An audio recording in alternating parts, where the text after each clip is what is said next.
Hello students. बेटा, इससे पहले वाले वीडियो में मैंने आपको ट्रांसपिरेशन और स्टोमेटा की स्ट्रक्चर और स्टोमेटा की ओपनिंग एंड क्लोजिंग के बारे में बताया था। ठीक है, अब ट्रांसपिरेशन का थोड़ा सा पार्ट और बच जाता है, factor affecting the rate of transpiration.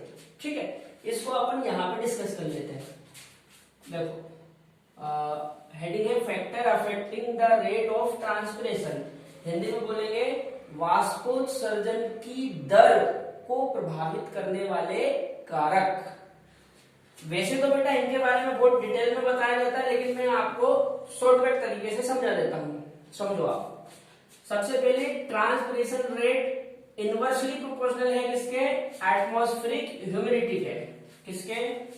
Atmospheric humidity के। कैसा है? इनवर्सली, मतलब व्युत्क्रमानुपाती। आप समझो, जब एटमॉस्फेरिक ह्यूमिडिटी मतलब वातावरण की आर्द्रता बढ़ेगी तो ट्रांसपिरेशन की रेट क्या होगी? घटेगी। देखो, इनवर्सली में ये होता है ऐसा, इनवर्सली मतलब व्युत्क्रमानुपाती में ऐसा होता है, जब आप इसको बढ़ाओगे तो ये कम हो जाएगा, और जब आप इसको बढ़ाओगे तो ये कम हो जाएगा। समझ में आ रही बात?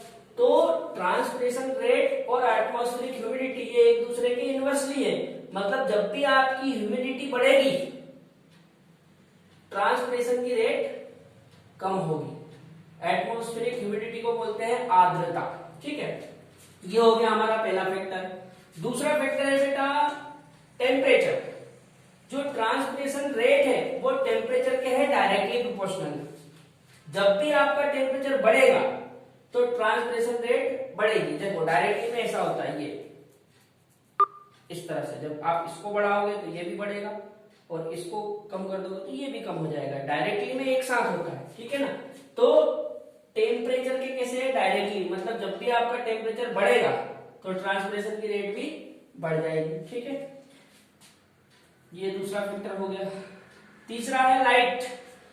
आपको ये चीज पता होगी कि टेम्परेचर और लाइट दोनों ही आपस में एक दूसरे से रिलेटेड है। जब लाइट होगी तो टेम्परेचर होगा।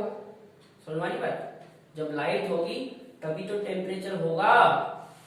इसका मतलब ये है कि लाइट के भी ट्रांसपिरेशन रेट कैसी है? डायरेक्टली। जब भी आपकी लाइट बढ़ेगी तो ट्रांसपिरेशन की रेट बढ़ जाएगी। ठीक है, डायरेक्टली प्रोपोर्शनल है।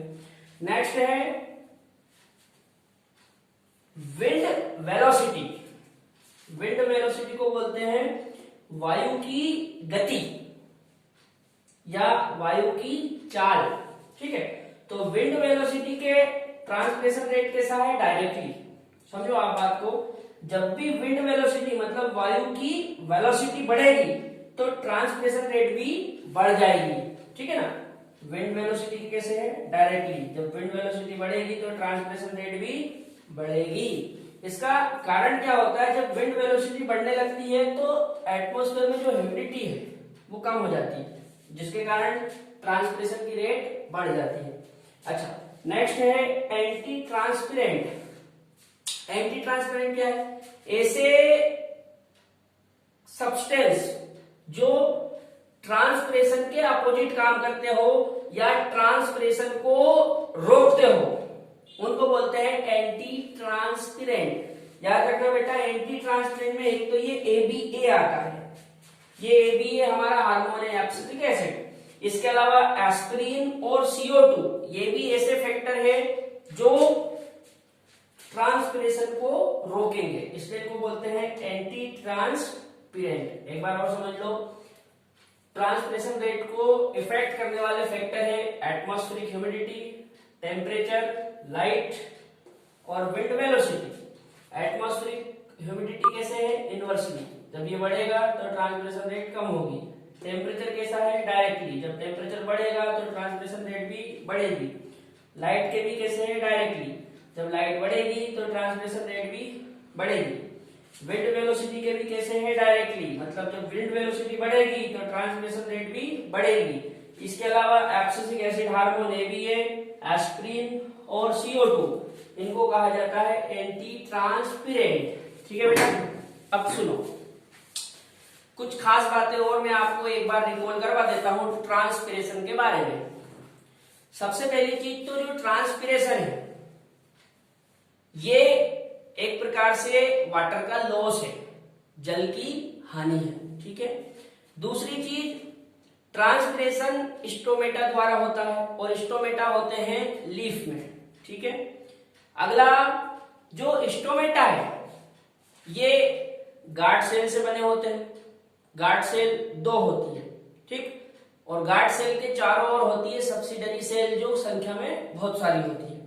जो गार्ड सेल होती है इसकी बाहर वाली जो वॉल होती है वो पतली होती है और जो अंदर वाली वॉल होती है वो मोटी होती है। गार्ड सेल के भीतर क्लोरोप्लास्ट होता है। ठीक है। इसके बाद यदि हम गार्ड सेल की शेप की बात करें या स्टोमेटा की शेप की बात करें तो बेटा याद रखना, जो डाइकोट होते हैं, डाइकोट मतलब द्विबीजपत्री, इनमें जो गार्ड सेल होती है उसकी शेप होती है किडनी जैसी। कैसी होती है? किडनी जैसी। यदि गार्ड सेल की शेप किडनी जैसी होगी तो स्टोमेटा की शेप भी किडनी जैसी ही दिखाई देगी, या फिर आप बीन शेप भी बोल सकते हो। ठीक है। लेकिन जो मैक्सिमम मोनोकोट होते हैं, मतलब एक बीजपत्री, इनमें जो गार्ड सेल होती है उसकी शेप होती है डंबल लाइक।